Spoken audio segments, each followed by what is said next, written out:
ভবিষ্যতে নির্বাচন নিয়ে যেন কোনো রকম প্রশ্ন না উঠে যে এই সরকার পক্ষপাতিত্ব করেছে রুহুল কবির রিজভীর গঠনমূলক মন্তব্য। ডক্টর ইউনূস সাহেবের সরকার হচ্ছে জনসমর্থিত সরকার।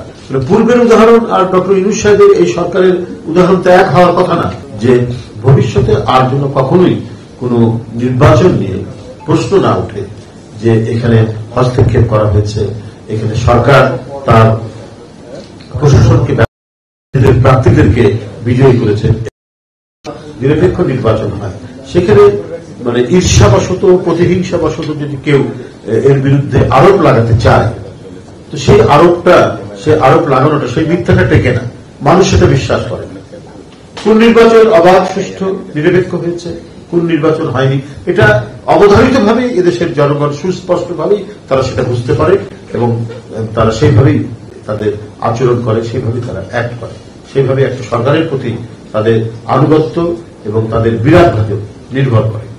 একটি নির্দিষ্ট সময়ের মধ্যে নির্বাচন দেওয়া দরকার, সময়টি যেন বিলম্বিত না হয়, এতে জনগণের মধ্যে নানা প্রশ্ন দেখা দিতে পারে উল্লেখ করে বিএনপির সিনিয়র যুগ্ম মহাসচিব রুহুল কবির রিজভী এইসব কথা বলেন।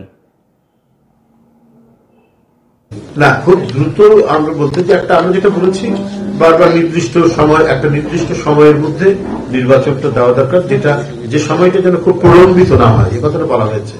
যে একবারে যদি খুব বেশি দেরি হয় তাহলে সাধারণ মানুষের মধ্যে, জনগণের মধ্যে নানা প্রশ্নের দেখা দেবে, সেই প্রশ্নটা যাতে দেখা না দেয়। এবং ডক্টর ইউনূস সাহেবের সরকার হচ্ছে জনসমর্থিত সরকার, আন্দোলন সংগ্রাম এবং গণতন্ত্রের লড়াই যারা দীর্ঘদিন রাজপথে ছিলেন তাদের সমর্থিত সরকার।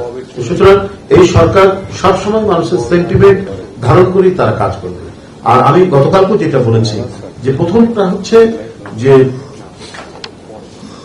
জাতীয় নির্বাচন, জাতীয় সংসদ নির্বাচন, যে নির্বাচনের মাধ্যমে একটি সরকারের পরিবর্তন ঘটে। এখন সেটি মানে সেই মূল কাজটা বাদ দিয়ে আমরা যদি মানে সাবসিডির কাজগুলো এটাই যদি আমরা প্রথমেই মানে শুরু করে দেই, তো তাহলে এটা মানে খুব একটা গ্রহণযোগ্য হবে না, এটা হতে পারে না এই জিনিসটা। কারণ মানে পূর্বের অনেকে উদাহরণ দেয়, পূর্বের উদাহরণ আর ডক্টর ইউনূস সাহেবের এই সরকারের উদাহরণ তো এক হওয়ার কথা না, সেটা এক হবে কেন? এটা তো একটা বিপ্লবের ফলে জনসমর্থিত সরকার। এই সরকারকে নিশ্চিত করতে হবে একটা অবাধ সুষ্ঠু নির্বাচন, পার্লামেন্টারি নির্বাচন, যেটা জনগণ দীর্ঘদিন ধরে যে নির্বাচনে ভোট দিতে পারেনি, সেই আস্থাটা ফিরিয়ে দিতে হবে এই